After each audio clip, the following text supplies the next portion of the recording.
that modern day politician trying to get like the ethnic minority vote by doing like this the Kamala Harris technique or the. No, it's not, because Kamala Harris is corny. First of all, Kamala Harris told everybody that she was smoking weed when she was listening to Tupac and Biggie. And she was too old. She locked up people in Cali for weed. I know. They're talking about, oh yeah, I smoke weed. I smoked weed, and then she said she was listening. She remembers the days when she was listening to Tupac and Biggie. We're like, no, you weren't. They weren't around until like 12 years after you went to high school. What are you talking about? You're 1,000 years old. What? Now you're just lying. Oh, you remember that one where Hillary Clinton went onto the what's that show with Charlamagne the God and DJ Envy and what have you? The Breakfast Show. The Breakfast Club. She goes onto the Breakfast Club and literally pulls hot sauce out of her handbag. No, literally. She literally pulled hot sauce out of her handbag. And I was like, oh my God, woman. At some point, it's just insulting. The stupidity of it is just insulting. The level of pandering. Like, who in your team? Like when Biden, during one of the debates, somebody said something and he goes, Inshallah. And all the Muslims got excited. Why are you excited? He's pandering to you. He will he will bomb your family still. Listen, I have to admit though, there was a tribal Arab somewhere deep in my soul that went, Allahu Akbar, as soon as he did. No, you see, this is the problem. This is the problem. Mrs. Griffin, what are your plans for cleaning up our environment? 9/11. Mrs. Griffin, what about our traffic problem? 9/11. So you've received millions of dollars in contributions and speaking fees from Wall Street companies. How do you convince voters that you're going to level the playing field when you're indebted to some of its biggest players? I represented New York, and I represented New York on 9/11. Stop I'm playing.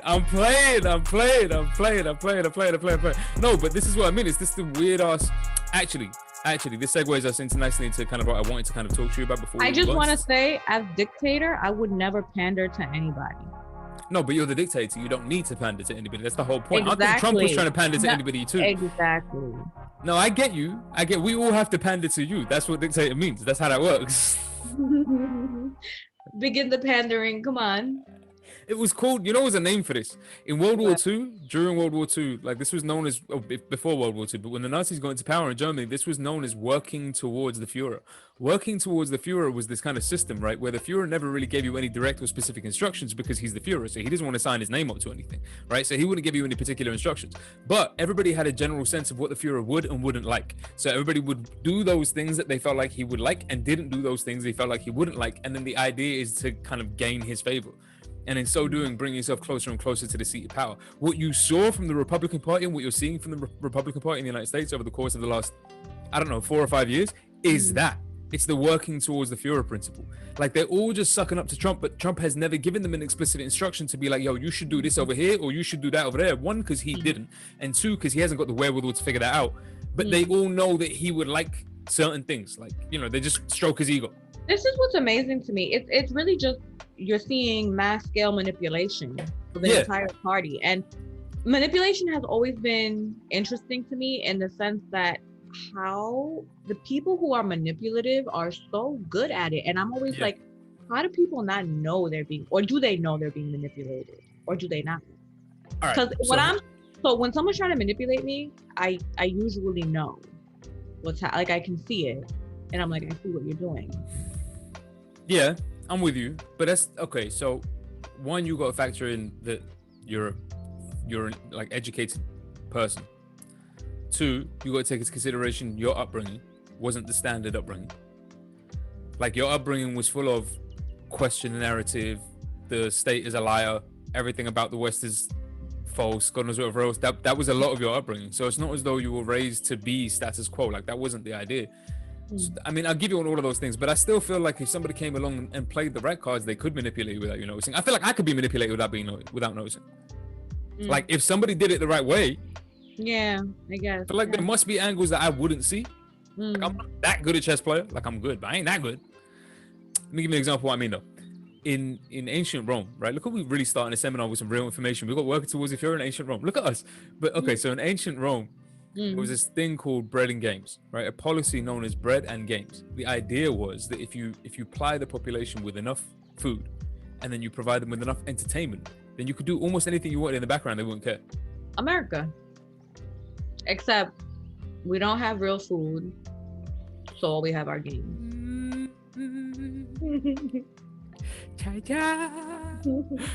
Fear and wonder, powerful combination. You really think that people are going to be seduced by that? I think he knows what Rome is. Rome is the mob. You conjure magic for them and they'll be distracted. We take away their freedom and still they'll roar. The beating heart of Rome is not the marble of the Senate, it's the sand of the Colosseum. You'll bring them death, and they will love him for it. No, So but Rome, ancient Rome sounds like a terrible place. you mean America or ancient? Yeah. I'm sorry, I'm confused. Yeah, no. No, but I'm not even saying you know this already, so I'm not telling you anything you don't know. But for the benefit of the people who watching on, and we'll get to you in a second. We'll shut. But the idea is that the United States was based on ancient Rome, like the symbolism, the paraphernalia, God knows what else, the images that are associated with the United States are the same ones that were associated with ancient Rome, and it's not an accident. It was done on purpose. You guys still refer to it as a Senate, for example. Nobody else has a Senate, ancient Roman Senate. Well, because America was like supposed to be that way. It was supposed to be modeled on ancient Rome. It's the new Rome. Yeah. Yeah, that was the idea. It was. Yeah. But why that was would exactly you what it want to was. model yourself after something that was such an epic failure, which it was? Because ego and arrogance, and according to Frantz Fanon, whiteness. Oh, and that too. We're getting into this today, but according to Frantz Fanon, whiteness. That's not me saying it. It's Frantz Fanon, don't y'all feel away. But what I'm saying is, according to Frantz Fanon, whiteness and ego and arrogance, the combination of these things will mean that they'll never stop trying this. Like they'll just keep finding new ways of doing this dumb stuff over and over and over and over and over again. Yeah, lower, fam. Like we're seeing more of your ceiling than I'm seeing of you. Oh, move it lower. Yeah. There you go. There you good. See, look, hi, hey, look. There's a whole person there. But no. So the point was this bread and games principle, and what I started thinking about the other day was what happened. So you've seen the Gladiator, right? I think we watched it. No, I've seen 300. Okay, I should warn you. I've never Missy, seen it. I'm just telling you now, because Missy, shout out Missy, who's doing our editing in the background, but Missy has just thrown like 3 cups across her room. All right, Missy, I don't watch a lot of movies. I know, but you have to understand where she's coming from, because she does, and in her head, it's like not reading books in her head. It's like there are certain books you didn't read. It's like how you do that. There's a lot of books I haven't read. I know. What I'm saying. You shouldn't be saying that when you're getting a PhD. But what I'm saying is, so the Gladiator, the whole premise of the Gladiator, right? We'll watch it together at some point. I'm pretty sure we watched it together at some stage. But no, we haven't. I've never seen it. It's with Russell Crowe, right? Yeah. I never seen it. All right, fair enough. Well, at some point we're gonna have to watch it together. But the point is, the premise is what happens when these games are disturbed by politics. That is to say, when the two, you can't really separate the two worlds out anymore, right? So the idea of ancient Rome was bread and games. Apply the population with as much bread and as much entertainment as you possibly can. And then you can get away with anything you want in the background. But sometimes the two things can't really be separated anymore. For example, let me ask you, I don't know if you saw, I mean, you don't need to have seen it because y'all started it. The Colin Kaepernick thing. It's what happens when the politics runs into the sports, and you can't keep the two things separate anymore. And then white America goes crazy and acts like they're being murdered. And then, but then you hear that famous thing, like, you know, I don't remember the name of the journalist who said it to it wasn't to LeBron James, it was some other basketball player, but what she said, she told them they should shut up and dribble. Whenever they express a political opinion. And you start hearing that kind of thing. I don't see why these athletes have to get involved in politics. Why can't they keep these things separate? I think there's also a racialized nature to it in the United States, because most of our athletes, or many of our athletes, are Black American athletes. This is and true. So, you know, I really do think it's like the on the part of white America, it's like the stay in your place kind of mentality, like we let you get to this level, now stay in your place. That's what the cut up and dribble thing is, it is racialized. It is absolutely racialized. It's one step away from shut up and pick that cotton. No, 100%. It's absolutely racialized. And in ancient Rome, although it wouldn't have been racialized, it was certainly a matter of class, because the only people who would have been involved in the entertainment would have been slaves. Like, the entertainment was, in the Colosseum, we're going to do a roast, we're going to get you slaughtered by 4 lions or something like that. Here's a sword, defend yourself. That kind of thing. Can I just say that is absolutely horrific that's what people are watching? A little bit. But we also live in a society where we watch people get into a cage and rip each other pound off. each other to pieces, like pound the faces off each other. And I've never thought it was normal. I agree with you, we do. But I remember when MMA first became like the UFC started to become like a big thing, and everybody was really, really interested in it. My brother was down for watching all that kind of stuff. Shout out DJ Reluctant. But the point is, if y'all know, you know. In any case, if you don't know, get to know. But the point is, when that first started happening, I started getting into that, and it was the whole, you know what really turned me off immediately? The ground and pound. Like the idea that you get on top of the opponent and you elbow strike or punch them, in the face repeatedly until they can no longer respond. And to me, I'm like, nah, that's not fighting anymore. What is that? You can't do that. We can't watch somebody elbow the living daylights out of someone until their face falls apart and then start cheering for it. So blood I think everywhere. MMA is particularly brutal. But I think fighting is a sport, and I train. I'm with you. And I'm with you. it's real technique. You have to, Facts. know what you're doing. And for that, I do appreciate fighting as a sport. So I guess my question would just be like, where do you draw the line then? Well, I think there's an easy line to draw for me. The easy line to draw for me is the point at which the sport that you're engaged in starts risking the ability of the athlete to repeat it. That's the line. Like, if I have to risk my ability to be an athlete in order to complete this athletic performance, I don't know if we're doing the right thing anymore. Like, we might have gone a little too far here. So if what we're saying is, like, okay, so I'm a big boxing fan. I watch mad boxing all the time, you know this. So I watch boxing all day long. Like, I'm involved in it. I'm not judging. I like the entertainment and games they throw out for us too, right? So like, I watch boxing all day long. I got my favorites and cool. Shout out Anthony Joshua if he's watching, you know what I'm saying? But the point is, yeah, I'm sure he's watching. He needs to be. Like, I'm just saying, he needs to be. AJ Boxing needs to get involved in something educational. I'm just saying, y'all put that out there. Go tell him, tag him. But the point is, so I watch like mad boxing, what have you. But the idea in that sport is that first and foremost, the referee dives in the second they get the impression that the opponent can't respond. It's not as though you can continue to pound them. Yeah. Second of all, they're wearing gloves. They're wearing gloves. Like they're wearing freaking gloves. And third of all, there's a point scoring system. It's not I don't have to knock you the crap out. Like I can beat you on just being better than you as a boxer. Floyd Mayweather made a whole career out of almost never knocking anybody out. Like he must have had 3 knockouts in his career, something like that. But he made an art out of not getting hit. Yeah. Art form. No one could take that away from him. Absolute art form out of not getting hit. And I never really had to be gory about it. He left the ring every time without a scratch or a mark on his face. And the opponent wasn't really beaten up. Like, I was just better than you at this. That's an art form to me. Like, I get that. Like, there's an athletics and there's a meaning to that. But if you take the gloves off and then put the ring in the cage, and now you'll just pound each other until someone can't stand up. All right, then where are we drawing the line between that and a street fight? The audience? Like the TV rights?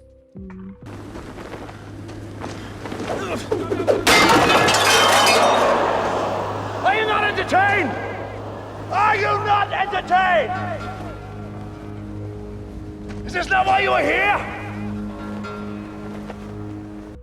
And I don't know, I'm not getting into this, but the point is, so here's what I want to ask you. Did you see anything of what happened in the European football tournament? Because you're in New York, there's no reason for you to watch that. But so the England team. Let me say this, just so, because I feel like nobody's saying it. Let me just say this. This England team, this national England team, had more black players in it than I have ever seen from an England squad. Ever. Ever. Yeah. it looked, and this is going to piss a lot of racists off, it looked a lot like the French team. I was just gonna say that. I remember the last time the French team was the blackest team I've ever seen. It was an African team. Well, yeah, because the French team historically has a lot of black and Arab players in it. Yeah. A lot. Like a lot of Muslim players, a lot of black and Arab players, like brown players. It's the history of the colonialism, right? So right. The French the team UK has has the same history of colonialism, but less in Africa and more in Southeast Asia. And this is the thing, and South Asians in the UK don't make it into football. So I've actually been researching this. It's not that there's not Asians that play football and who are really good at it. There are. And what they can't figure out is why they're not making it into the league. They and literally I've been watching YouTube videos on it, and people who are like pros who like in football, you know, who like know a lot about football, who are commentators and stuff, they keep asking, they're like, why don't we have any Asians? There are Asian kids in the football and the youth clubs who are really good. And it is a combination of things, right? I don't want to just make it like a straightforward thing. It is a combination. Culturally speaking, South Asians tend not to, like, when you come from that background, some of your parents and your grandparents, they ain't really down for you to be doing that. That's not true.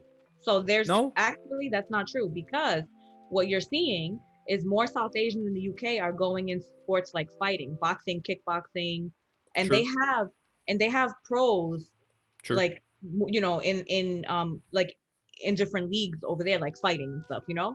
It's just in football that you don't see it, but you see it in like the fighting sports. So you see it in cricket. In cricket, yeah. You see it in cricket. Well, that's the other thing. No, but cricket. But there's no British South Asians in cricket. Cricket is a South Asian sport in South Asia. Like, that's where most of the brown cricket players are from. No, that's true. But there's a bunch of British South Asians in cricket. Really? A bunch. Oh. Like a bunch. Like one of England the England team's current best cricket players. I'm not that big on cricket, so y'all don't make fun of me. But one of the best was like big ass beard, fat, big ass beard, mad South Asian, like huge, looks like an imam. For real. Like, as soon as I saw him wearing the English shirt, I was like, y'all aren't terrified? He ain't scaring none of y'all? But that's like, funny. No, he's super cool dude. But in any case, all right, so the point I'm making is this Euro 2020 thing, right? Or Euro 2021, whatever it was. But the point is, it ends with this England team. Let me say this much. I was conscious.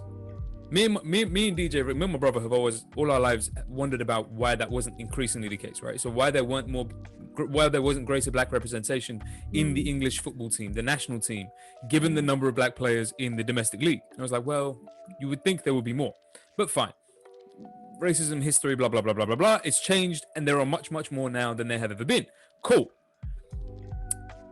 Nevertheless, that comes with, it's a double-edged sword. It comes with a negative.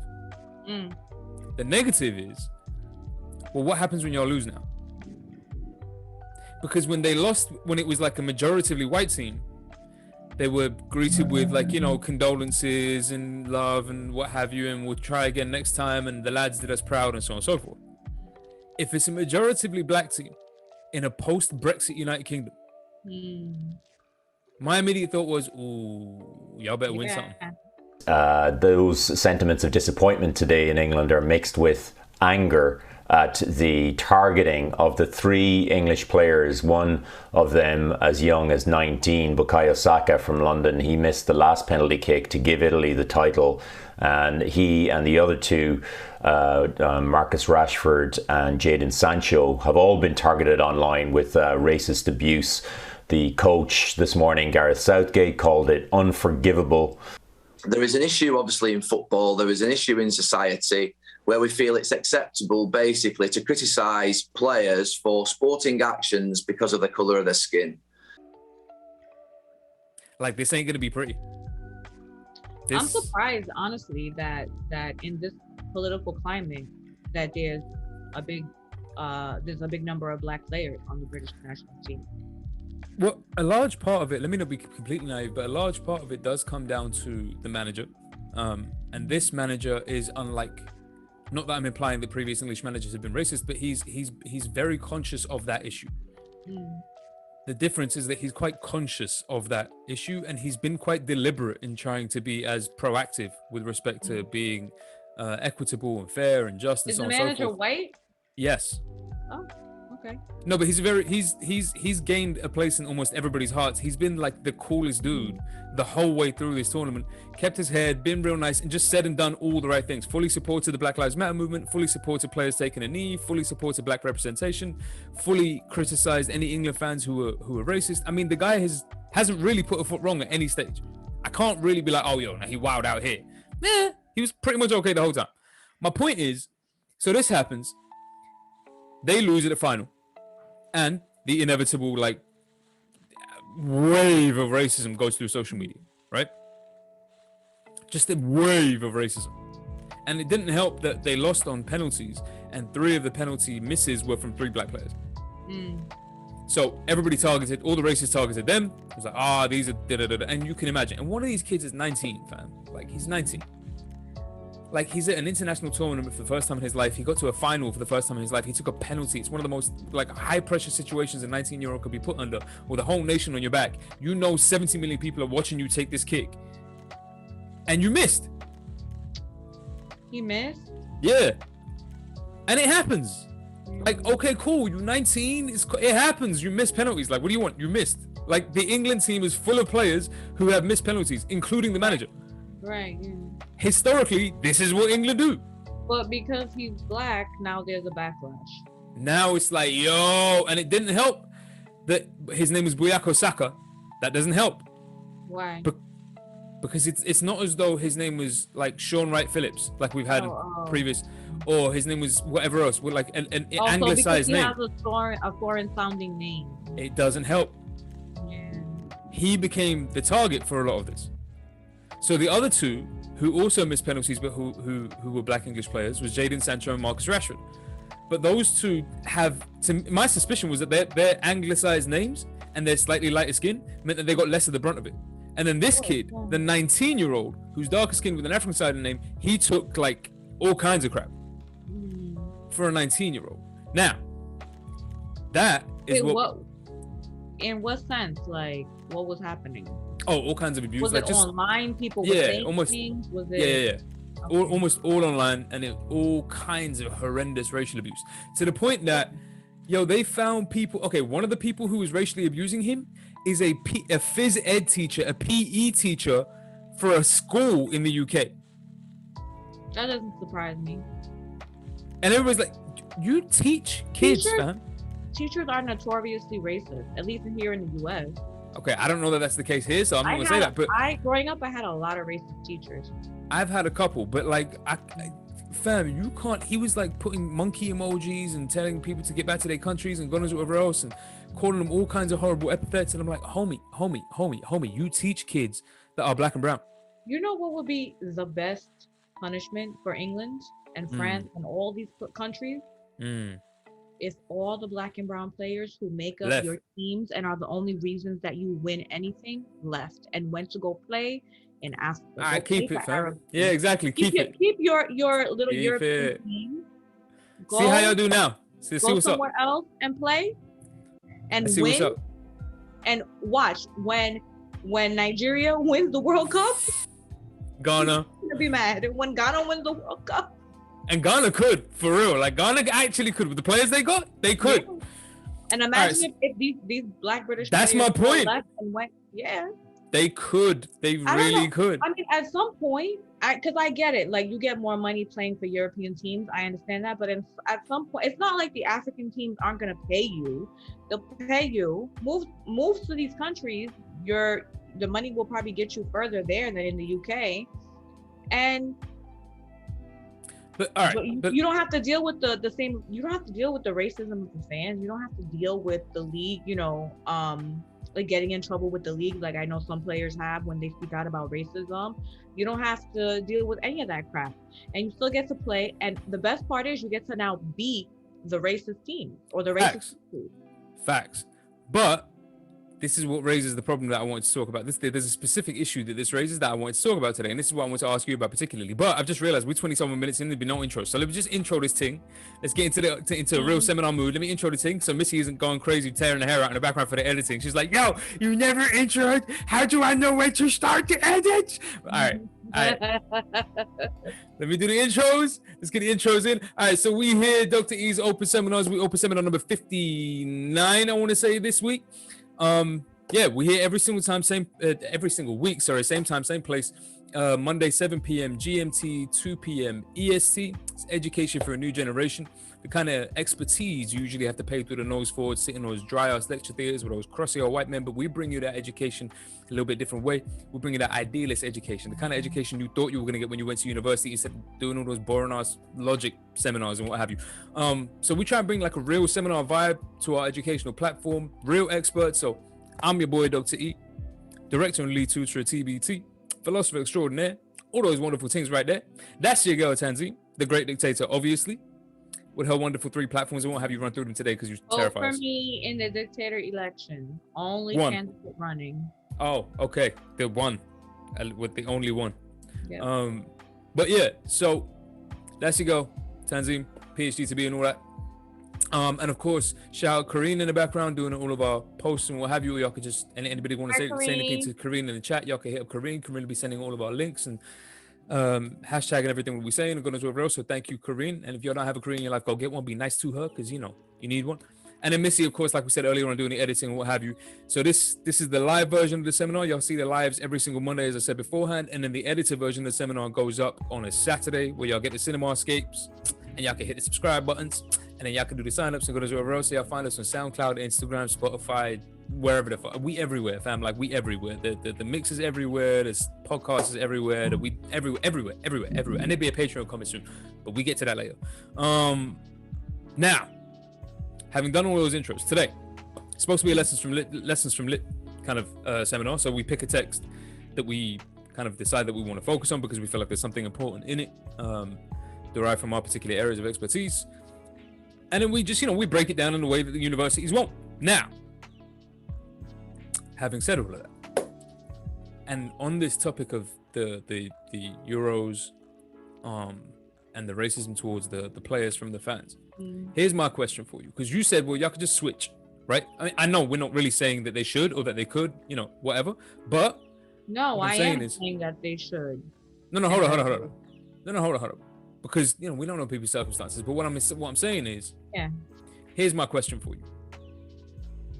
Because we are supposed to be talking about Frantz Fanon, and we are supposed to be talking about chapters 4 and 5 of Black Skin, White Masks, which is about the so-called chapter 4 is the so-called dependency complex of the colonized people, and chapter 5 is the fact of blackness.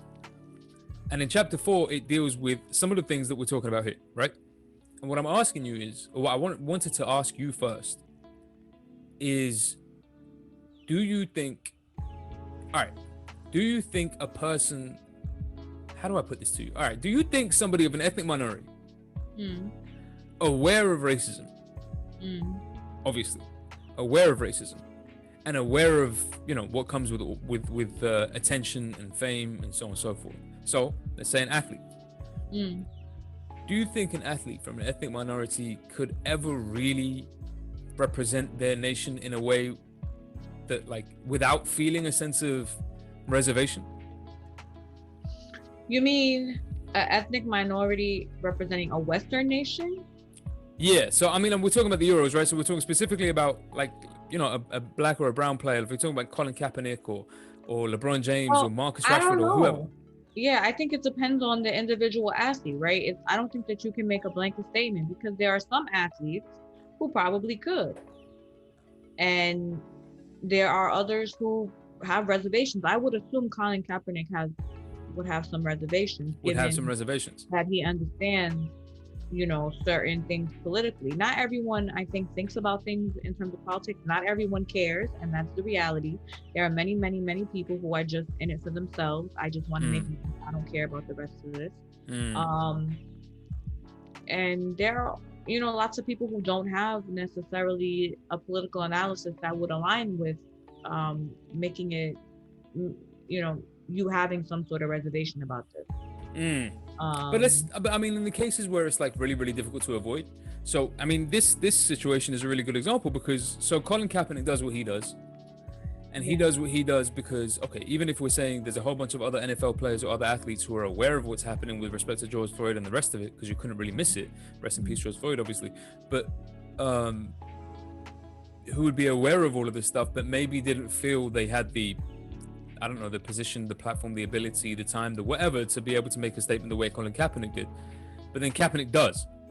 And now, like athletes, so in the Euros, I don't know, because obviously you didn't see it, but it became a thing where a lot, not all, but a lot of the teams involved would take a knee at the beginning of the game. Wait, in the Euro? Yeah. Thing? Yeah. Because of Black Lives Matter. What's happening in the US? Specifically and explicitly because of Black Lives Matter. I didn't know that. That's what I'm saying, because y'all didn't see you guys didn't really see the tournament over there. So what I'm saying is the English team did it, the Belgian team did it, the French team did it. I won't go through all of the teams, but there was a whole bunch of temes in the Euros who all did this. They would all take a knee at the start of the game. Now, not every team did it, granted. And UEFA had no problems with this. If you want to take a knee, take a knee, is what it is. If I walk into a room and you're kneeling, I don't get to tell you why you're kneeling or what you're showing support for. I get only to ask you. So we've asked the footballers why they're doing it, and they've told us, Tom.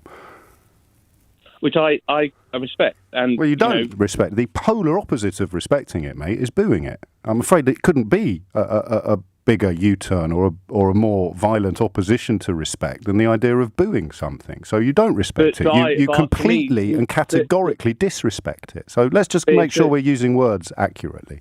You know what I'm curious to know? Did any of the Eastern European teams do it? No. Yeah, I don't know. I would assume somebody did, but I don't actually know. Eastern European teams and like Eastern Europe and like I don't know what Germany and all those places are, and like the Nordic teams and stuff. They are the whitest teams I've ever seen. I mean, yeah, obviously.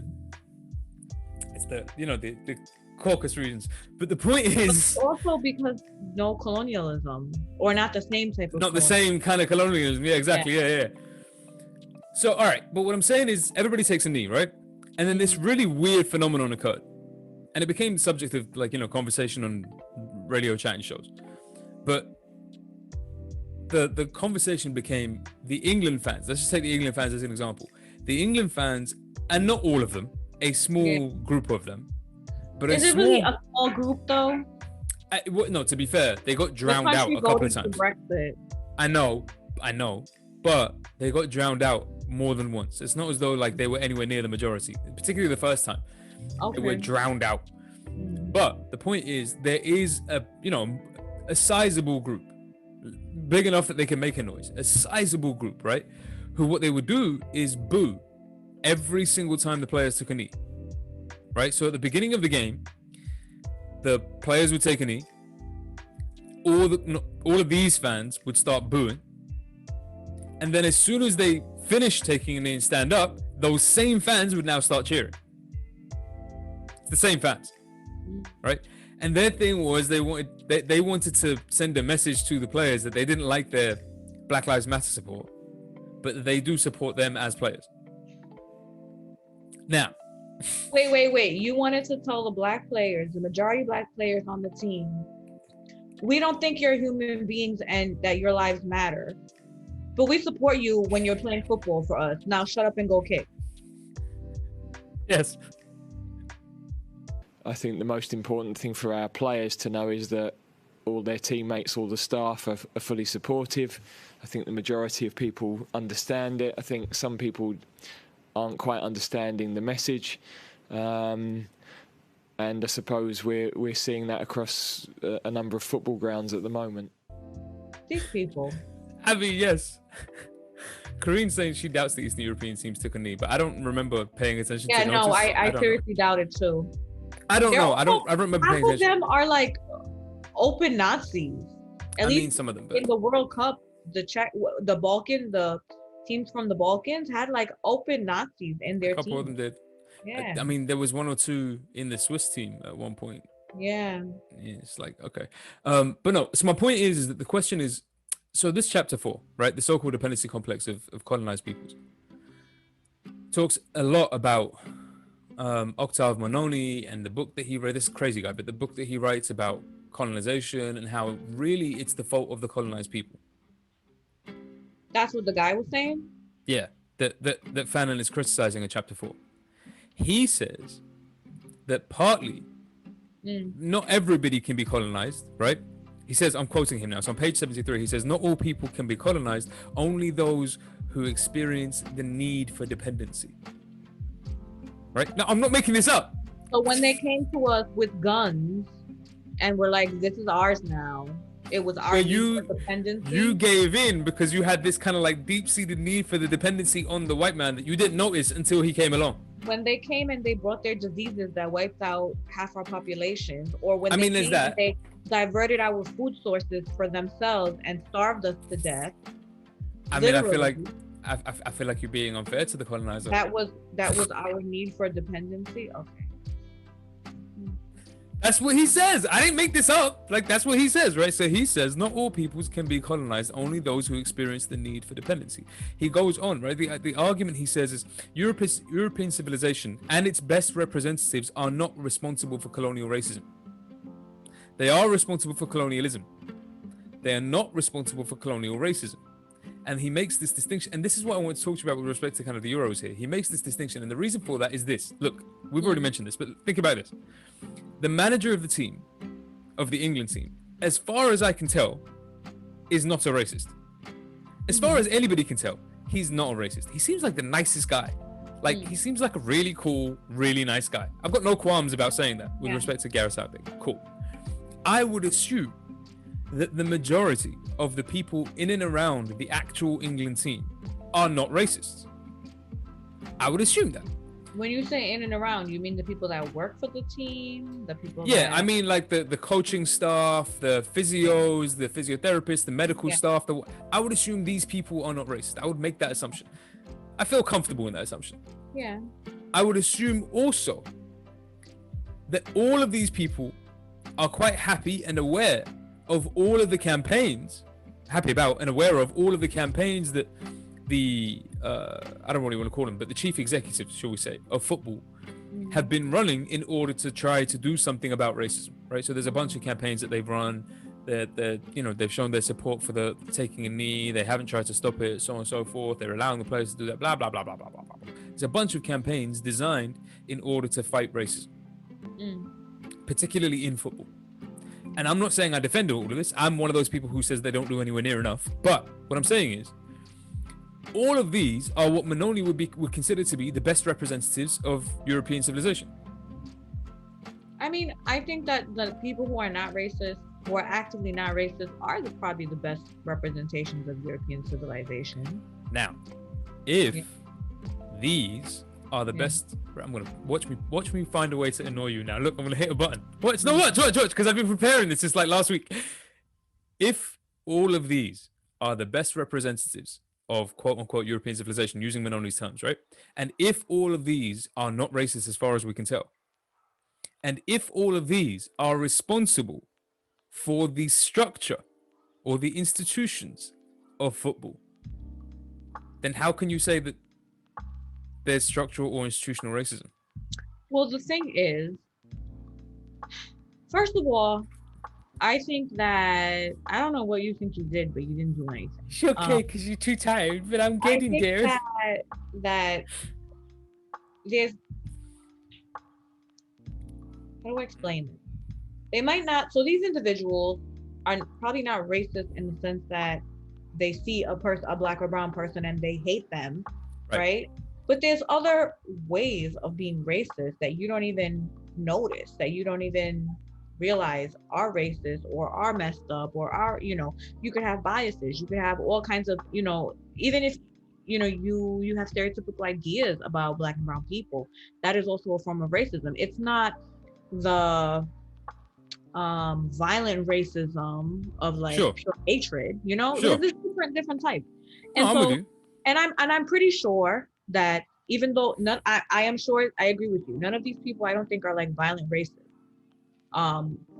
or overt racists. But I'm also sure that they have their own biases and stereotypes. And when you're part of this institution, you make up this institution, those things get translated into institutional and systemic racism.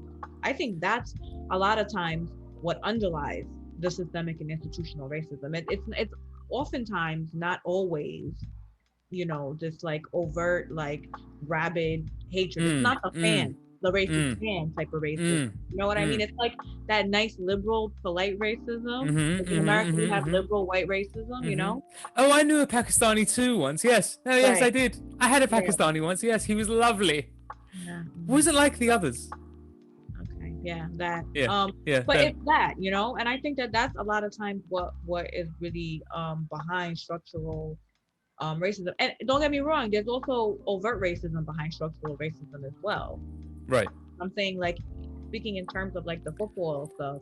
But okay. That's where the structural comes in. But no. Don't try and weasel out this. Let me ask you a question again. So in this particular case, right, in this particular instance, you got a bunch of fans, and not even all fans, a bunch of fans though, who are being explicitly anti-Black Lives Matter. I don't know what that could be other than racist, right? I don't know how else to cast that. Right. I did hear a couple of people calling into a radio show talking about how I'm not being racist. It's just because Black Lives Matter is a secret Marxist plot, and I'm anti-Marxist. And I'm like, no, this is actually okay. So there's a right-wing conspiracy in this country. I don't know about over there. I'm sure the U.S. has some form of it, and it sounds like it. But there's a right-wing conspiracy that the communists, the blacks, the Muslims, the Mexicans, they're all getting together to ruin America. They want to take it over. They want to ruin everything. They want us to forget who we are. But I'm here to tell you, these colors don't run. Yo, you could run for governor in Texas, my G. You so good. Alabama. Like, Cletus? Hey! I could call my mom from up here. Hey, Ma! Get off the dang roof! No, that... What was that? The other one in the Simpsons? I wash myself with a rag on a stick. Cletus the slack-jawed yokel. Hey, you know what? I could call my ma while I'm up here. Hey, Ma! Get off the dang roof!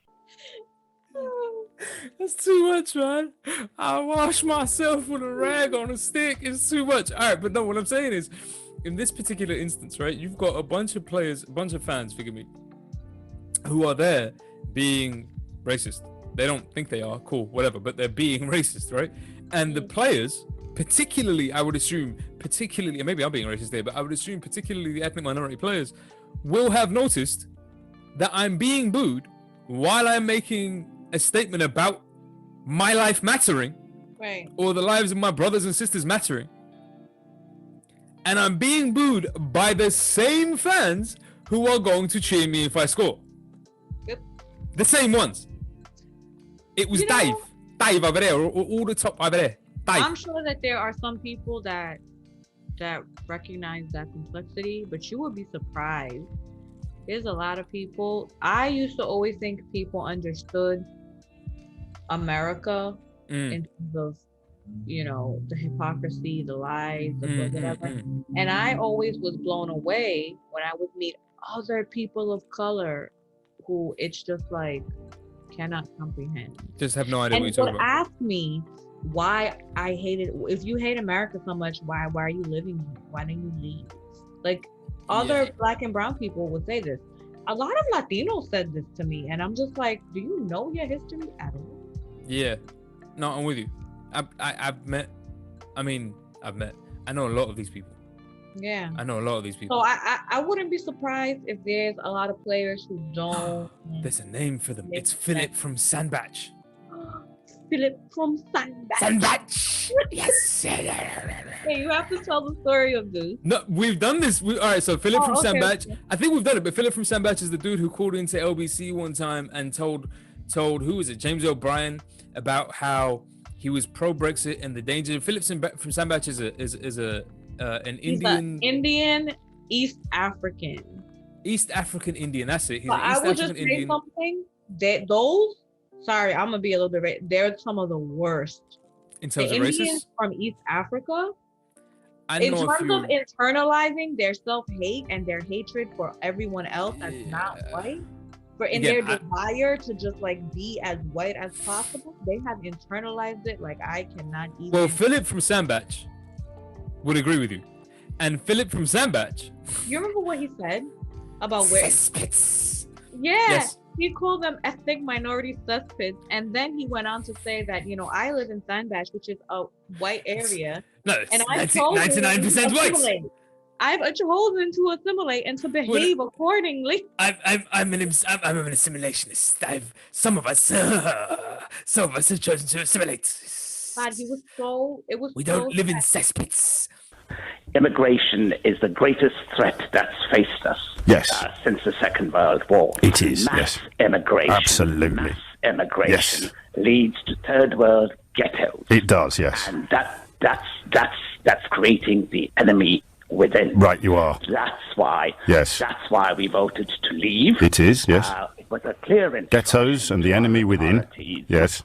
So my neighbourhood, fortunately, hasn't yet been affected. No. But around the southeast, yes, what you have essentially are cesspits. Cesspits. And he also was contorting his mouth in ways. So bad. The accent that he was trying to put on. Oh my God. If you find his video, somebody find his video because he ran for UKIP at some point. So if y'all find his videos online somewhere, he's on YouTube, and you can see his mouth never stops doing this. That's like, you know what that is? That's like the equivalent of Latinos for Trump. We're gonna you gonna support yourself? Yes. Is that what you're gonna do? Yes. Yes. You know who he reminds me of? There was a guy that I worked with, this guy named Julio Paz. When I worked this is when I was in college. I worked at a shelter. Julio Paz was Central American and hated with a passion undocumented immigrants. I mean, the things he would say, I would just be like, whoa. Come to find out, he's an undocumented immigrant. Family who lives in his home with him were undocumented. And I was just like, really? Okay. No, but virulently hated undocumented immigrants because they're breaking the laws. Why didn't they just come here like I did legally? Which I'm pretty sure his family did not. He did not come here legally. I'm pretty sure. Can we just get this just to say this, and we'll come back to the issue of Frantz Fanon and these fans and racism and so on and so forth. But can we just get this said once and for all? I know you know this already. I'm not teaching you anything, but just to say this once and for all and have this out there on the airwaves in case anybody had missed it. It is not illegal to seek asylum. Mm-hmm. It is an internationally granted human right. Yep. It is not illegal to seek asylum. That's what that means. And let's be clear, the people who are coming from Latin America are seeking asylum. They're seeking asylum.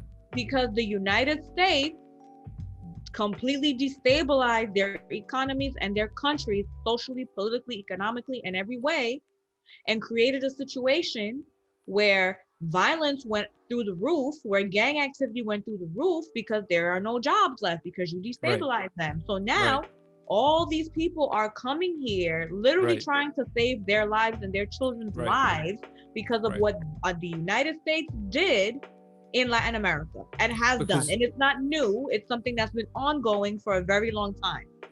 Because when somebody's shooting at your house, you know where the safest place to stand is? Behind the person doing the shooting.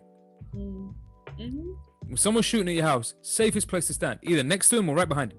That's the safest place to be. So if you're gonna be shooting at where I come from, guess where I'm coming? Where you are. Yep. That's you can't hit me while I'm here. You're gonna have to blow yourself up in the process. All right, so look, I kind of wanted to ask you about who you hold responsible in that case. So in the case of these fans screaming all of this racism, God knows whatever else, and spewing all of this BS, anti-Black Lives Matter gibberish, in that particular case, where you've got an anti-racist manager anti-racist epithets everywhere in the game, anti-racist campaigns being run, and an anti-racist protest going on before the game starts, and then a bunch of fans who boo just that before cheering everything else.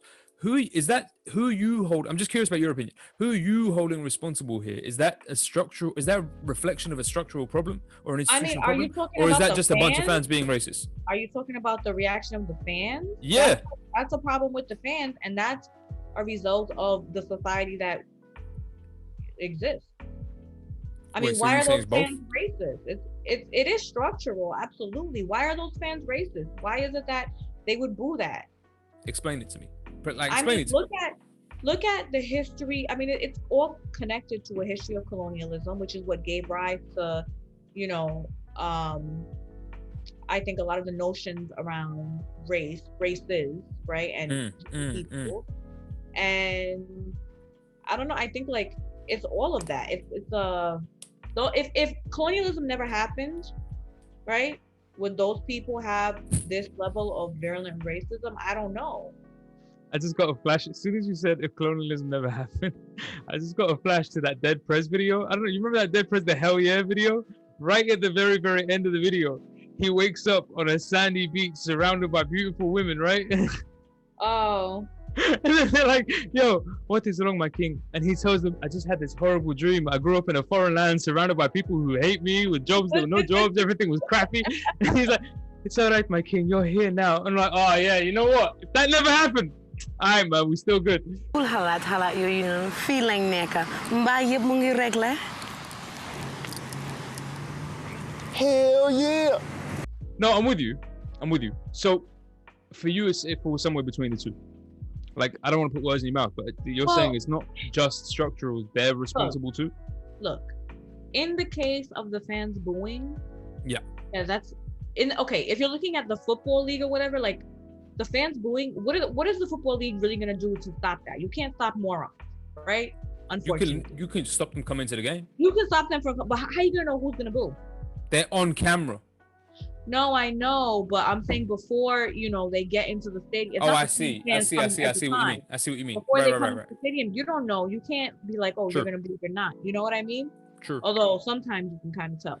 But for the most part, you don't know, right? So there's nothing, they can't stop them from coming into the stadium. Facts. So really, what are they gonna do? It's a larger structural issue in terms of the UK, in terms of white, in terms of the societies that we live in terms of the Western world, and it is connected to things like, in the case of the United Kingdom, it would be colonialism and slavery, because the UK had Caribbean islands where slavery happened, and in the case of the US, it's slavery, right?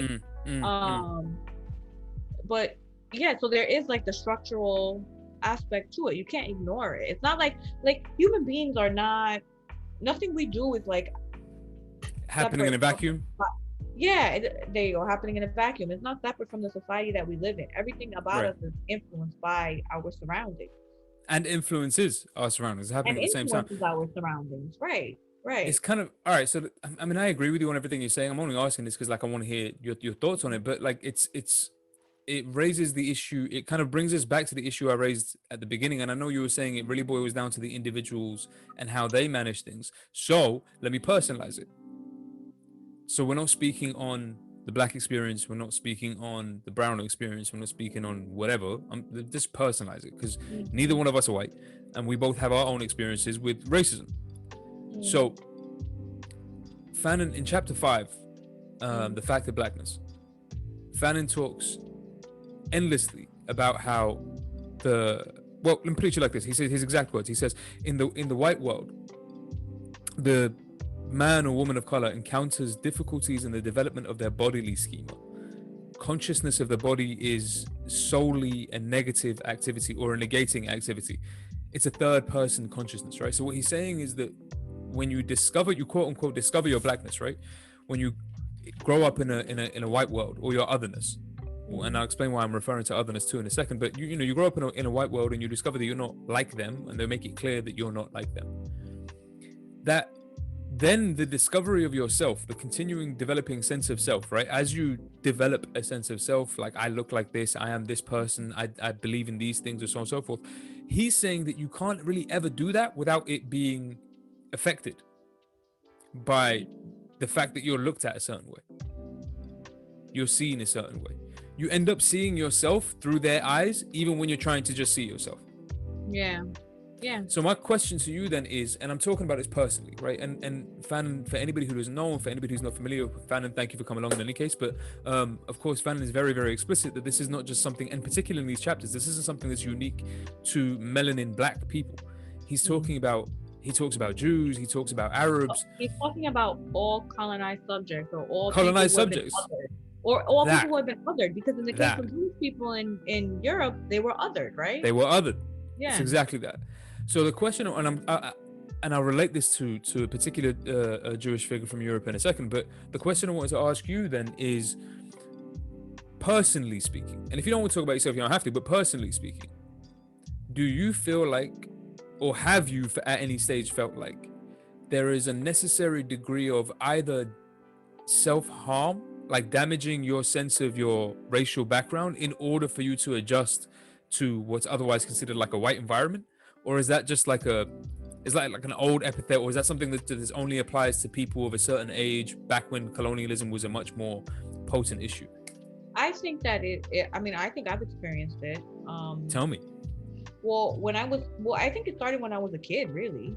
I remember when I was young, I used to think I was really, really ugly because my nose was too big, because of the way my lips were shaped, because I didn't have blonde hair. To me, when I was a kid, I thought blonde hair meant pretty. Because that's what you know who I always used to think about? Madonna. For some reason, I really liked Madonna when I was a kid, and she was blonde, and I always associated beauty with being white and blonde. And because I wasn't that, I really, really, really, for a very long time, thought I was very ugly. See, this is what he's talking about, seeing yourself from the third person. Yeah. No, I thought I was very, very ugly. And I remember there was this one white kid in my neighborhood. His name was Kyle, and his family was very racist. They were poor whites, and they got kind of stuck with the rest of us. And his family was really racist, and he was racist. And one day he told me I was ugly because my nose was fat. Wow. And that stayed with me. And I was like, oh my God. And I must have been like, I don't even know, maybe like in the 3rd or 4th grade or something like that. But he told me my nose was fat, and that's what made me ugly. Wow. And I held on to that my whole life. Well, not my whole life, because as I got older, I started liking my nose. I was fine with it. But and it wasn't only that. You know who else used to always make comments? My family. My family. I can see that from certain members of your family, though.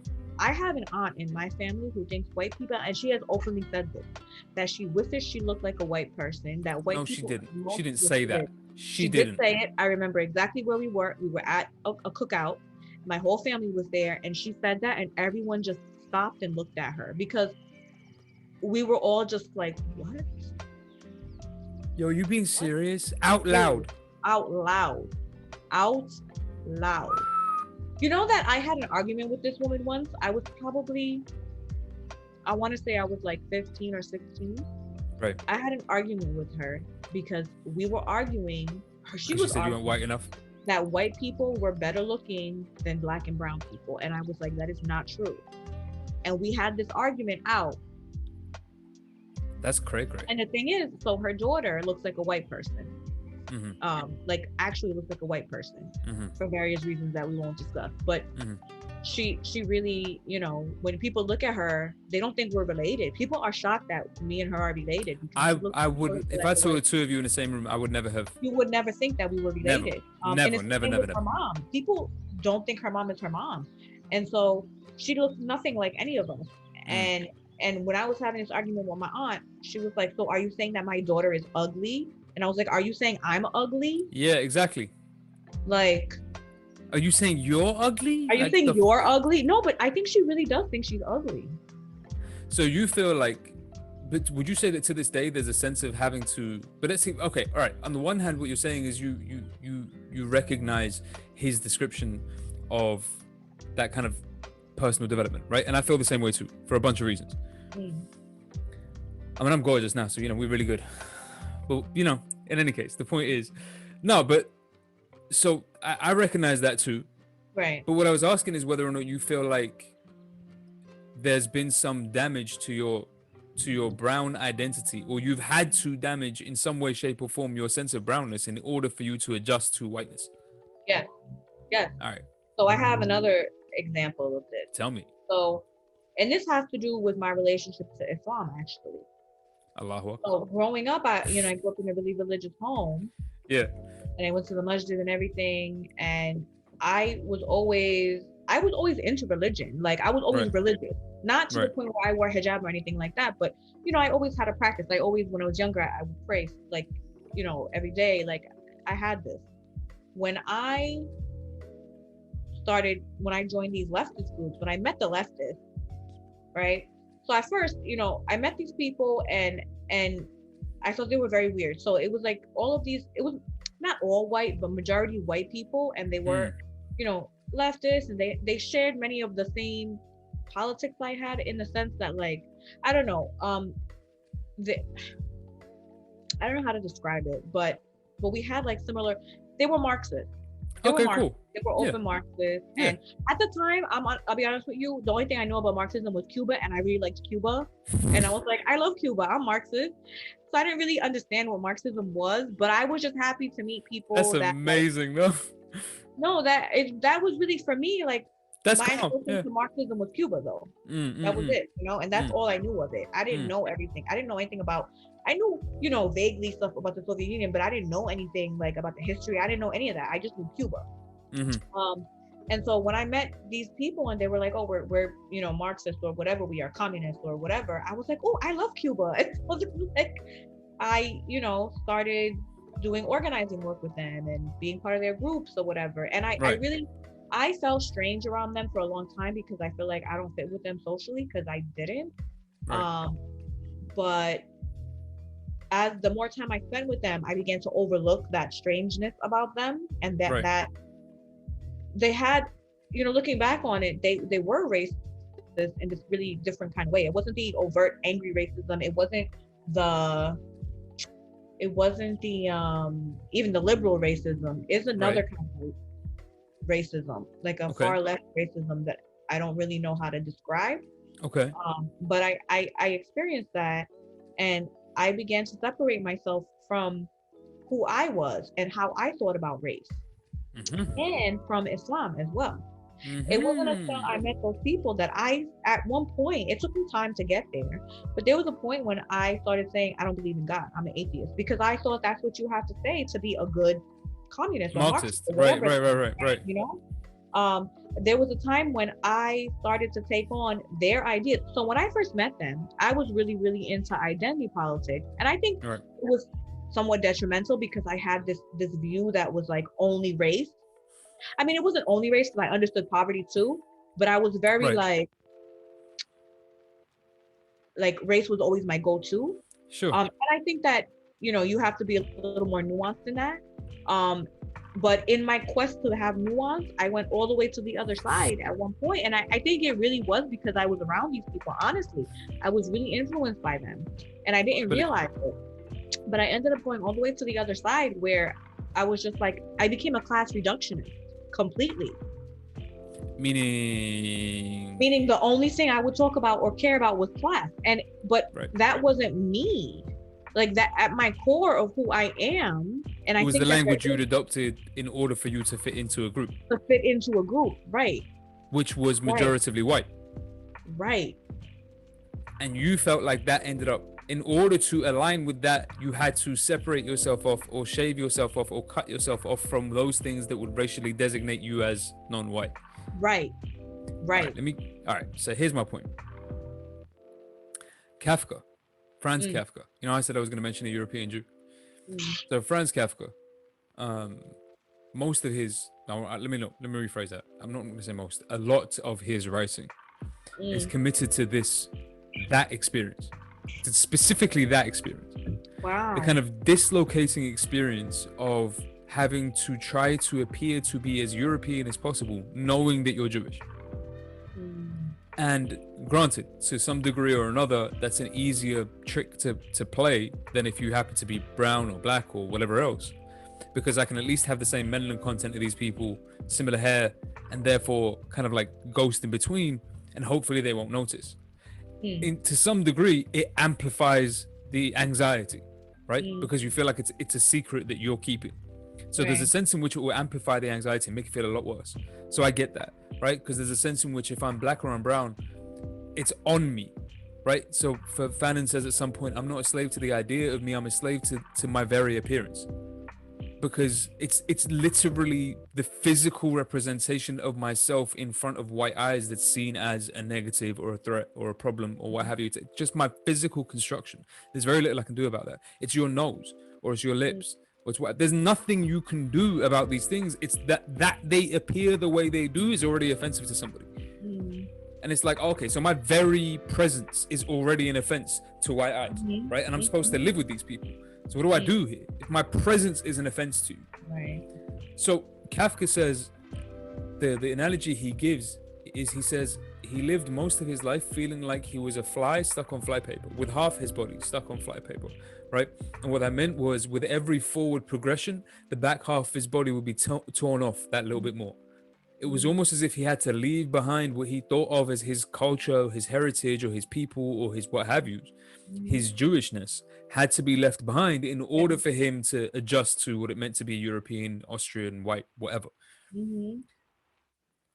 And that's the experience that I mean, I don't know, I'll put words in my mouth, but I feel like that's the experience you're describing. With the leftist groups, yeah, definitely. That's the experience that I had. And I didn't know it at the time. I didn't realize it at the time. Yeah. No, sorry. So before we get to like the major question or major issue I wanted us to deal with today with respect to these two chapters, and given what Fanon is saying, Hey, I have a question. No, go for it. Are you going to talk about any of your personal experiences with this stuff? Because you keep asking me questions, but you're not talking about yourself. Have you ever experienced this stuff? I'm sure you have. I am an enlightened being. I don't even know what Oh my God. All right. No, I'm joking. No, yeah, of course, facts. I mean, bro, when you're telling me about a kid telling you that your nose is what made you ugly. Yeah. Okay. Let me give you a more recent example, right? So while I was doing my PhD, one of my supervisors told me that my Arabness made me inappropriate for philosophy. Like the fact that I was an Arab made me like less likely to be able to think philosophically. Because you're more what? Poetic or something? Poetic, kind of like romantic, you know what I'm saying? And I was like, yes, are women like us? I know yours don't have orgasms and happy marriages, but yes, are women like us? Really funny. That's a very different view of Arabs in the UK than the view here in the US.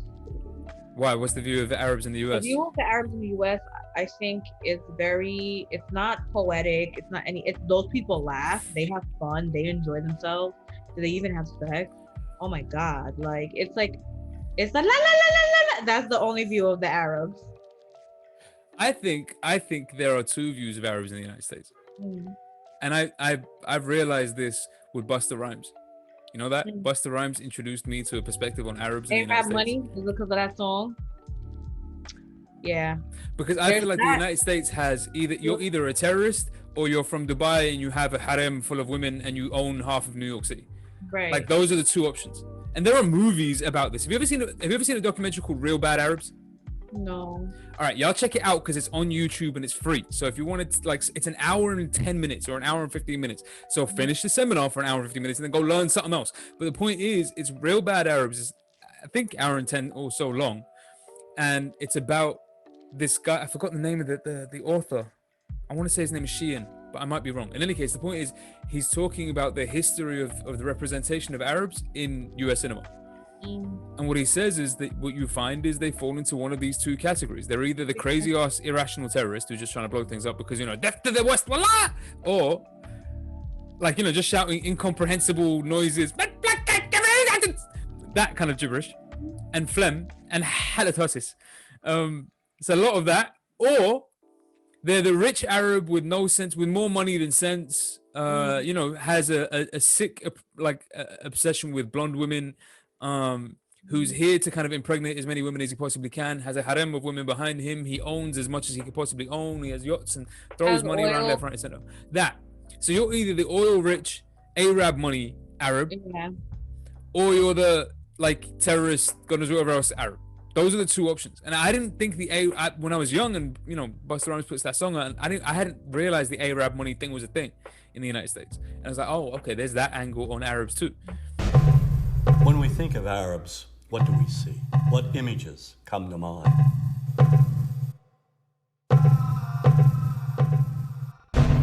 Arabs are the most maligned group in the history of Hollywood. They're portrayed basically as subhuman. Where's the mother?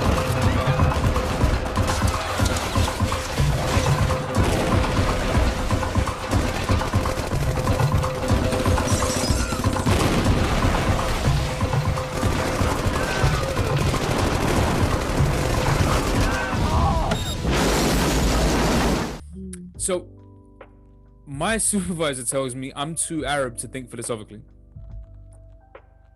and then says that, you know, we're poetic and, you know, we're slippery. He calls me slippery.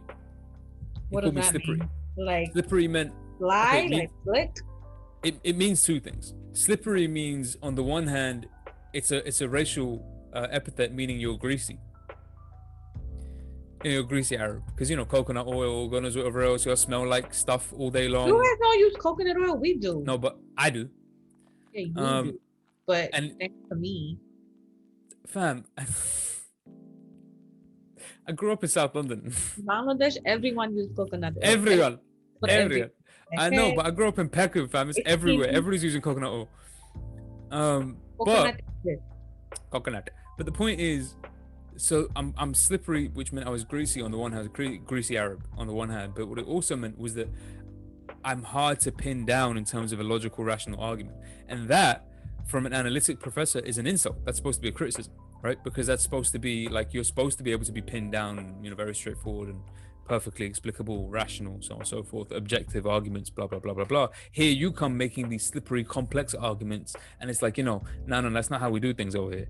So, I mean, in terms of like the feeling as though my presence, my appearance, I've told you about this one before. When I was working with an old Eastern European friend, strangely enough, and we were going door to door trying to find homes for students.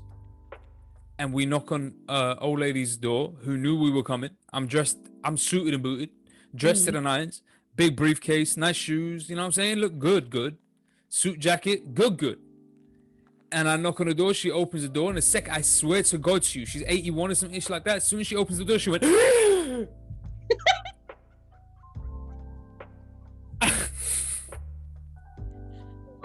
and my friend had to jump out from behind me to in front of me and say, no, it's okay, he's with me. And then she calmed down. And she was super nice. No, here's the thing about it. She was the nicest woman on earth, really, really cool person, had been to Dubai, real nice person. Wait, it gets worse than you think. Not only had she been to Dubai, but she was looking forward to having an Arab student who she was going to put up in her house. So she had decked out the bedroom in full Arab paraphernalia. There was a prayer mat. There was a map of Mecca. There was an Arab clock on the wall. She had like all the things except the Arab. Except the actual Arabs. Okay. Just don't surprise me at my house. If an actual Arab turns out, surprisingly, I don't know what that means. Oh my God. But like, you know. So no, the point is that, so from that point forward, we decided that I couldn't be the one at the front of my friend had to knock on the doors. I had to be behind because otherwise they're going to lose their mind. But the idea is, yeah, this is a common occurrence. There's a common regular fam. I mean, we've been through this. Just coming to see you in New York. We need to talk about this at the end of the seminar, but just coming to see you in New York. The flights in Marseille. Oh my God, leaving France. Leaving. We're leaving. We don't want to be in your stupid country anymore. I'm trying to leave. And you're like harassing people. All right, so this is what I'm saying to you. So there have been a number of instances in which never mind the number of times we'd be called Paki, God knows whatever else, sand nigga, whatever, all the other terms. Paki is just the catch-all term for all brown people over there? Paki is if you're brown, you just fall into the Paki category. That's what I'm saying. The casual. Just anybody. I really, really want someone in London to say this to me, so I can be like, no, you're confused. Not Pakistan. Not Pakistan. Bangladesh, brother. Bangladesh. Bangli, not Paki. Bangli. No Paki here. Bangli. No, but for real, it's a real thing. So what I'm saying is all of those experiences being spit on and abused on the way home from the supermarket when I was a kid was my first experience of racism. It was my first experience of racism. So to me, sorry, I just want to say something. That shocked me when you told me those stories because this is partly because of the places that I've grown up where they're majority people of color. Right. So no white person is gonna spit on you and live. You know what I mean? Where you live. No, that's what I'm saying. That all the places I've ever grown up or lived in or whatever have been majority black and brown. Yeah. And so it's to the point where, or so diverse enough that like that's not gonna happen. It's not gonna happen. All right, but if it did happen, not that there's not racist white people, there are, but they don't have the balls to do that. Yeah, because if you did it, now there's 50 people you got to deal with. Right. Like you're not targeting one person. That when you told me those stories about them spitting on you in the street, that blew me away. I didn't believe you at first. I was like, no, that's crazy. I mean, not that I didn't believe you, but it's just like no, of course, I understand. No, I know what you're saying. And this was in London. No, this was not in London. Oh. This was Essex. Okay. This is Romford. And this is Romford way back in the day. Romford is a different place now. This is Romford although to be fair, it's swinging back around to this, but it's way back in the day. So I was an asylum seeker though, right? So I was a refugee and, I came over here and So I had that whole experience of arriving in European countries, so on and so forth. This is why a lot of what Frantz Fanon says kind of really resonates with me. Every time he talks about his experience of arriving in France and having a little white girl look up at him and be terrified and pull her mother's sleeve to get her away from him and go to whatever else, I know what he's talking about. And that was my first experience of racism was that one. So coming home from the supermarket with my mother and my brother and having passers-by either spit on us, say something abusive that I couldn't translate because I ain't speak the language, but it ain't seem polite. That whole, and the way we got treated in the supermarket itself, because you paying for things with vouchers, you ain't got no money. That whole experience of like living in this or being in this environment that was so hostile to your presence. And again, not hostile, like no sense of sympathy for your actual physical conditions, right? None whatsoever. Like you've just arrived in a country, you have no idea what's going on, and you're only here because you got blown up out of your own country as a consequence of what this country did. Yeah. Like it's not as though y'all didn't have something to do with it, but cool. Let me simmer down. So what I'm saying is to find no sympathy, to find no concern, to find no, and I just mean it in terms of human interaction, right? I don't mean it in terms of what people were saying to me because I couldn't speak the language. I just mean in terms of people's engagement with me, it wasn't sympathetic. It was either indifferent or aggressive. Those were my options. They either didn't care if you got run over or were trying to run you over. Like those were your options. That's it. There was no like, yo, can I give you a helping hand? Yo, what's going on over here? Can I do something for you? And I could count on like 2 hands the number of people in the course of my life in this country who have been proactively that way. Like, yo, can I help you with something? Like, yo, you look like you're going through something. Can I do something for you? Whatever. It's like, particularly back in the day. Can I just want to relate this to something. So an aunt, one of my aunts, not the one that said she wants to be white, right. But another one of my aunts, she recently said to me, she was like, the one thing I've learned from being in this country is that these people, when she said these people, she meant white people. These people will never help you. Right. It will never help you. Like you can work with them, you can help them. They will never help you. Because you're always going to be seen that way. Yeah. Automatically. Yeah. So this is what I'm saying. I mean, I've had these experiences too, obviously, right? Flashbacks now. So I've had these experiences. Yeah. Sorry, this is how I feel about the leftists. The leftist groups that I was in, the white leftists, they will never help you. You will be their I see. They will use you to say that look how diverse, we have people here, but they will never actually have your back. Yeah. And they will never actually, they'll never be down for you for anything, and they're not really your friend. Yeah, because your presence benefits them more than they they have a And need the to benefit you. second that you stop being useful to them, Oh no, yeah, you don't matter anymore. you don't matter anymore. You But don't yeah. mean anything. Yeah, because you're token. Right. So no, of course I've had all of these experiences. The question, the question then becomes the degree to which. Well, there's two questions, right? And I kind of maybe I'll skip this one because we'll table this one for like a conversation next week. So let's just say it so that we can have this conversation next week because I feel like we could both say a lot here, and I want to get to the last question before we kind of sign off. So we'll save this one for next week. But the question was going to be the degree to which any racial designation, whether adopted by the racialized kind of victim here or imposed by the whatever the hegemonic racializer, the racializer, if any racial designation can ever be free of its racist connotations. No.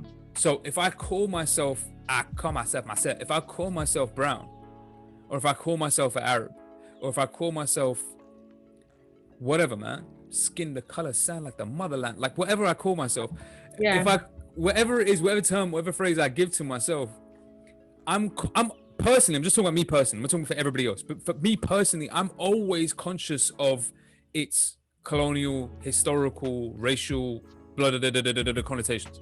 I'm very conscious of that. I'm conscious of a person asking me that question, like, where you from, with that in mind. Like, I never answer that question without wondering what are they thinking. Yeah. So the question was going to be whether or not, in your opinion, there is such a thing as a racial designation, either adopted by myself or adopted by any other person who's been racialized, that can be free of that. Like, can you ever effectively undo what Fanon is saying and look at yourself as either black or brown without feeling that way? No, because those designations come as a result. You're black and brown because you're not white. See? It's in opposition to whiteness. Were we calling ourselves black and brown before? No.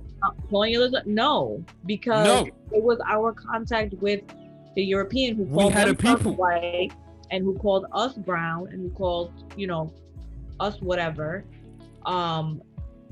This is why these things exist. So no, you can't take that on and shed the racial aspect of it or the racist aspect of it. So all right. So let me. This is for you. I'm just giving you this quote because it's for you. I've just remembered it and it's for you because you've said this about the leftists already. This is for you. So Fanon mentioned Jean-Paul Sartre, right? And Jean-Paul Sartre is famous leftist, ex-communist, blah blah blah blah blah. Jean-Paul Sartre famously is a friend of, if anybody doesn't know, he's a philosopher. Y'all read my books. Don't waste my time. But the point is, he's a famous friend of Frantz Fanon. They fell out though. They had an argument and they fell out. I heard about this. Wasn't it because of him and what's her name? Simone de Beauvoir? Yeah, and the way that they were something about their Simon de Beauvoir. You mean Simon de Beauvoir first of all? And the way that they interacted with Fanon or something? No, so it was so there was a debate. The three of them used to attend this coffee shop in Paris. You just imagine being there for those conversations. Jean-Paul Sartre, Simon de Beauvoir, and Frantz Fanon sat down having a coffee together. I want to be there for that conversation, pal.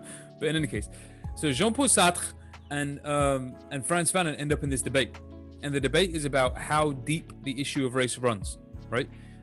Jean-Paul thinks that it's a superficial thing, and ultimately it's a thing that's imposed upon you by the gaze of the other, right? So this is what I was saying. Yeah. What he famously says is that the anti-Semite makes the Jew. The anti-Semite makes the Jew. It's kind of what you're saying now. Like, you wouldn't really think of yourself as Jewish in the sense of we think of ourselves as Jewish now if there weren't anti-Semitism. But that doesn't make it what's the word he used? A superficial thing. Yeah. Because his argument is that ultimately, and we're not going to get into a whole Jean-Paul Sartre thing here today, but ultimately, you are responsible for the own presentation of yourself, and you can recreate this however you wish, whenever you wish. Now, Frantz Fanon disagrees. Frantz Fanon's argument was that no, this runs deeper than that.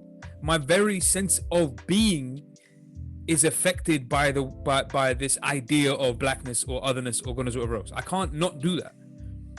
And I almost said Simon de Beauvoir again. Simone de Beauvoir agrees with him. She agreed with Frantz Fanon on this point. So the dispute or the debate came there.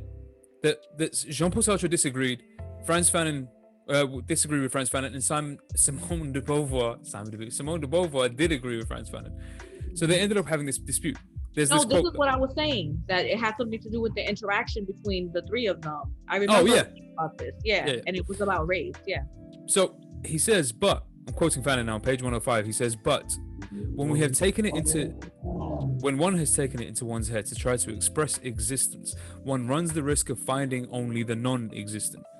What is certain is at the very moment when I was trying to grasp my own being, Sartre, who remained the other, gave me a name and shattered my last illusion, right?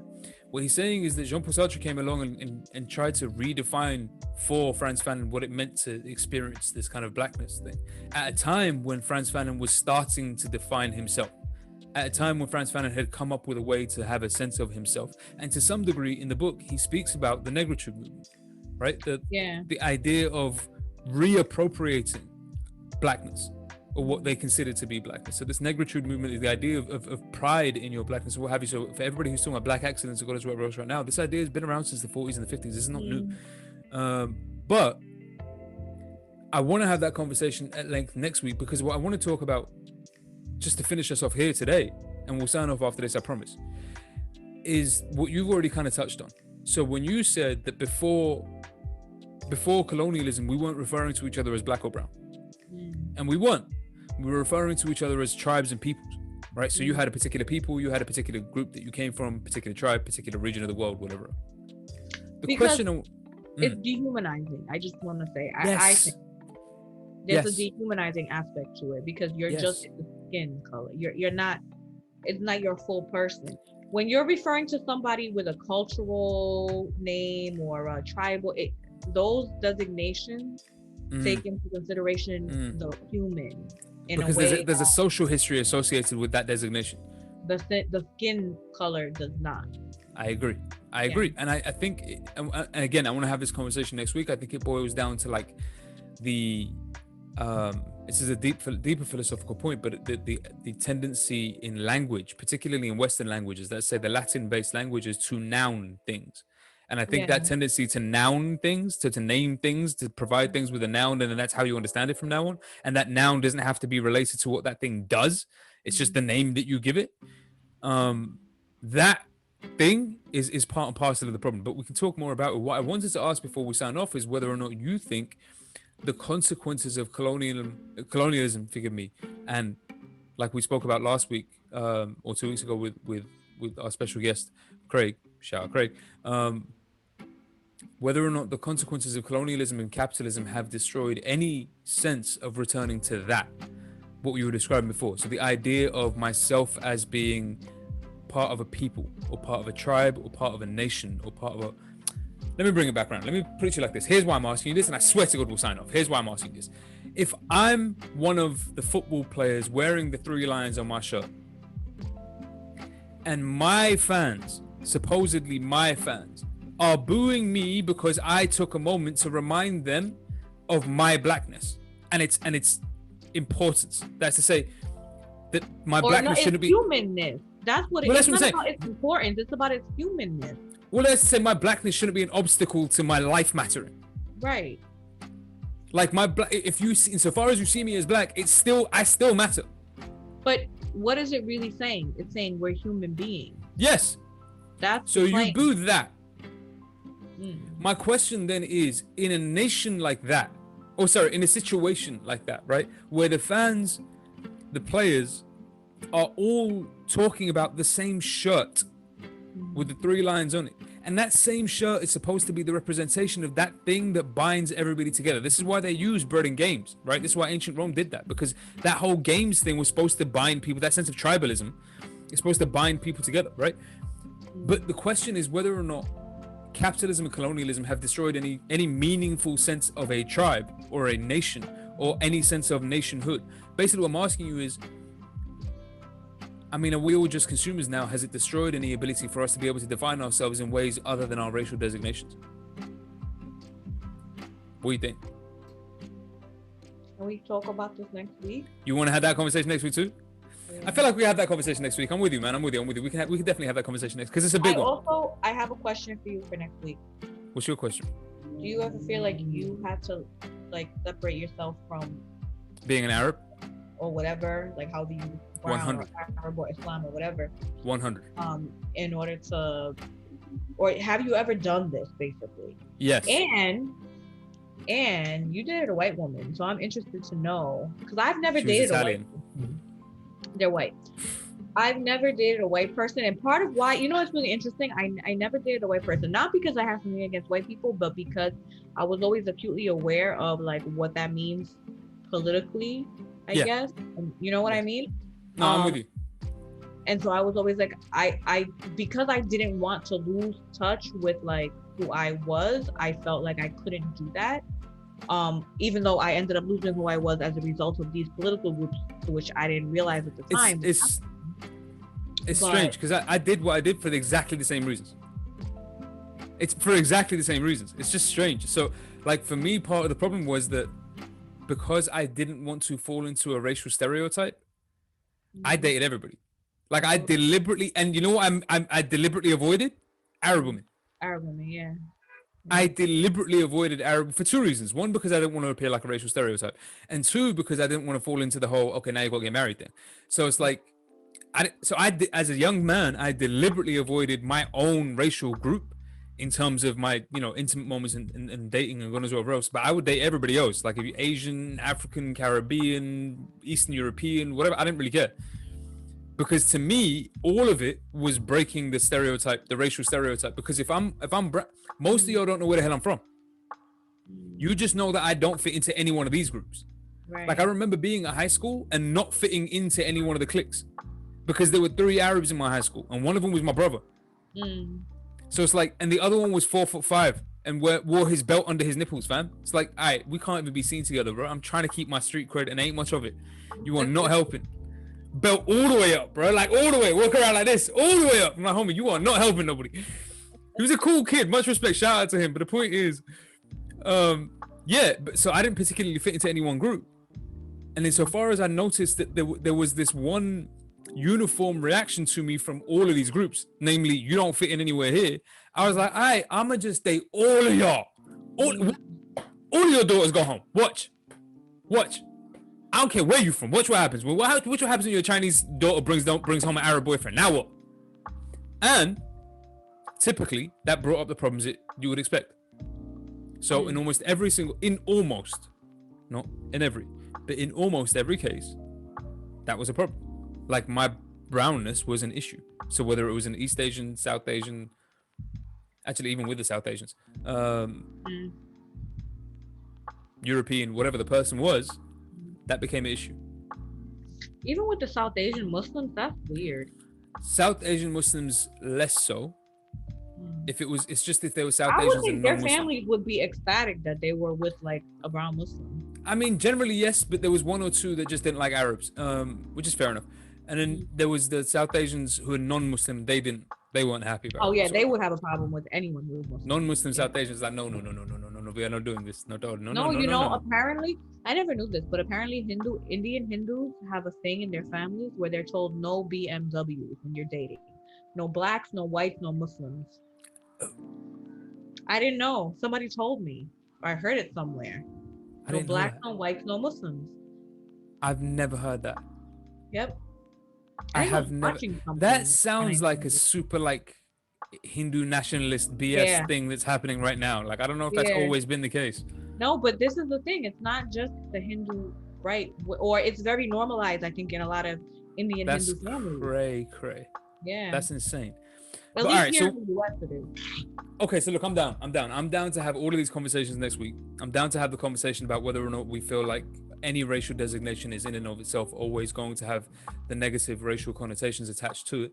And I'm down to have the conversation about whether or not we feel like colonialism / capitalism has destroyed any possible sense of a nation or nationhood as a consequence of what's going on. I will say, for the benefit of anybody watching, that the England games themselves ought to be representative of that. And I will plead, let me just say this just to anybody, for anybody watching, anybody who decided to stay with us for the course of the seminar, or who've been here from the beginning, or who knows somebody who should hear this, or what have you, for anybody even halfway interested, or has a family member who you feel like might learn something from some of the stuff we're saying, let me just ask for one thing and one thing in particular, for the purposes of the next couple of weeks. Karine says no, BMW is a real thing. Yeah, I've heard this, and the thing is, I didn't know this. You're teaching me something right now. I didn't know this was a thing. Yeah.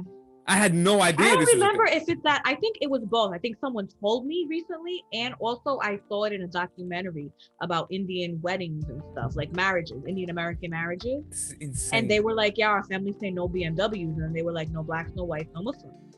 And I was like, that's insane. I mean, I'm not surprised. I'm not surprised, but it's insane. So let me just say this one thing though, just to plead with anybody and everybody who's even halfway interested, that for the purposes of the next couple of days, the next couple of weeks, the next couple of whatever else is, or whenever somebody thinks back to that final, or thinks back to that team, or if they know somebody, or you have a friend, or you have a cousin, or you have an uncle, or you have an auntie who happen to be booing Black Lives Matter, or happen to be feeling away about Marcus Rashford, or Bayako Saka, or Jadon Sancho, or any of the other players who either missed the penalty or were involved in the England team and decided to be racist to them, or had racist thoughts about them, for any of those, just spare 5 minutes. Please, just spare 5 minutes to think about the poise, the maturity, the courage, the honor, the sense of duty it takes for the humility it takes for a person to wear the shirt of the people who are booing your right to stay alive. Mm-hmm. And to win on their behalf, and to defend their right to feel that way while I'm wearing it, while you booing me, knowing where we come from. Just take 5 minutes to understand the poise, the humility, the wisdom, the maturity involved in just wearing the shirt and performing the way they perform, regardless of whether or not they win, lose, or draw. It's a little different, fam. I think it's very nice of you to give these people who would be booing the benefit to think that they can think along these lines and understand, but I don't think they can. If you're booing people because they're saying we don't want to be murdered because of the color of our skin and we are human beings too, then oh mate, I'm booing them. Look, here's what I think.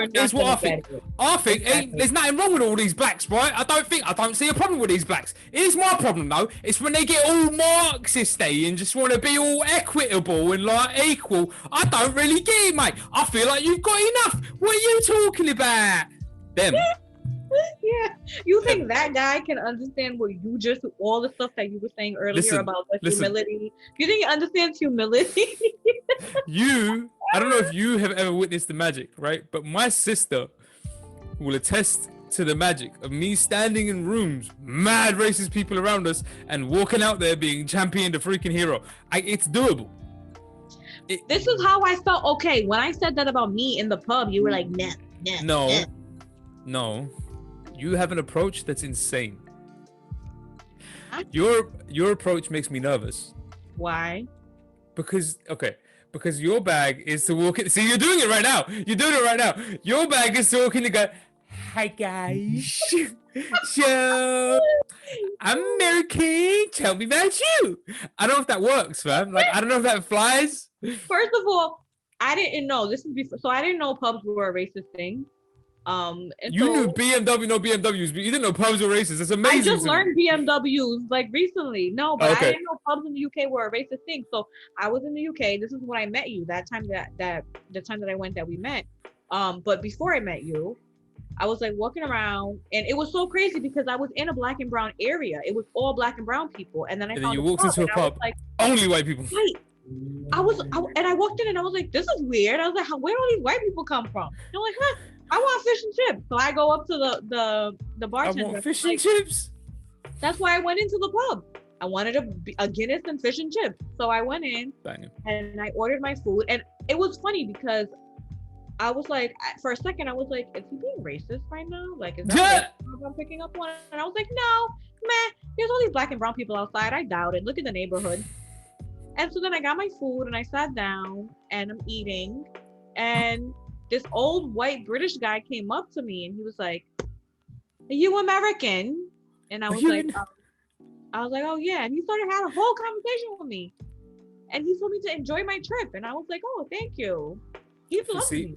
My ethnic paranoia my ethnic paranoia would have me think, oh, so he's the scout. That's the guy they sent out for the reconnaissance mission to see what kind of Arab this is, to decide whether or not he needs to bring his 2 other mates, Paul and Dave, to come over and have a conversation with me as well. I wish somebody would bring Paul and Dave to me. Come. Listen. We've been to a pub that got a little bit uncomfortable one time on that. You and I, when we were in we went on that long ass walk in Leamington or something. Oh yeah, no. That night when we left, I didn't like those people. No, that night I was not hanging around to see where that conversation was gonna go. There were 4 of them, 2 of us, and I'm tired. I'm going home. Come on. I know you and all 4'11" of you. I know. I don't care. My man's over here was like 6 something, massive, like not muscular, fat, but still he could fall over and crush you. We can fight. It's fine. But this why I love you. All right, look. So we'll table these conversations for next week. We'll come back. We'll have these conversations next week. Speaking of that, caveat: we may or may not be back for next week Monday, because I may or may not be taking a trip, and we may or may not be having our next seminar from an undisclosed special location. My living room. It's very possible. That might be what ends up happening. We're gonna see. But the point is, so we'll table these conversations for next week. Whether that next week is a Monday or that is a Wednesday or what have you, we'll let all you guys know. But in any case, usually is Mondays, 7 p.m. GMT, 2 p.m. EST. So we'll see you guys at some point next week. Y'all look out for the information on Instagram. Follow us on SoundCloud. Follow us on Spotify. Follow us on Facebook, Twitter, all of the stuff. We everywhere. Quora, everything, man. YouTube. Do the sign-ups and subscriptions, what have you. Let everybody know. This has been Dr. E's Open Seminar. We have been here for another Open Seminar. Thank you very much. Greatly say to Tanzine for being here and gracing us with your presence once again. Very much appreciate all your input. Thank you very much again for Corinne and all the work she's doing in the background. I saw you mad work today. Much love you, Corinne. Thank you. And love you, Missy back there doing all the work in the edits as well as per usual. And of course, thank you to all you guys for joining us. This was 59th episode. We're almost at number 60. So we're making our way through all of these things. I appreciate everybody who's coming along from the beginning or everybody who's just coming along now. And as per usual, particularly now as we open back up, please get your vaccine if you haven't gotten your vaccine. Please behave accordingly. If you're in a crowded place, wear a mask, gunners, whatever else. Just do all of the right things. We're not all vaccinated up yet. We're not at that stage where it's all free for all, gunners, whatever else, regardless of what the government is trying to tell you. Can you please just take the necessary precautions, do the right things, and just in case anybody had any doubt, Black Lives Been Matter, Black Lives Still Matter, Black Lives Will Matter. That's just what we're always going to be over here. Anybody has any issues with that, we'll speak to you no time, never. Peace, one, love, blessings, prosperity, light, all of that good stuff. We'll see y'all next week. Out, man. Love.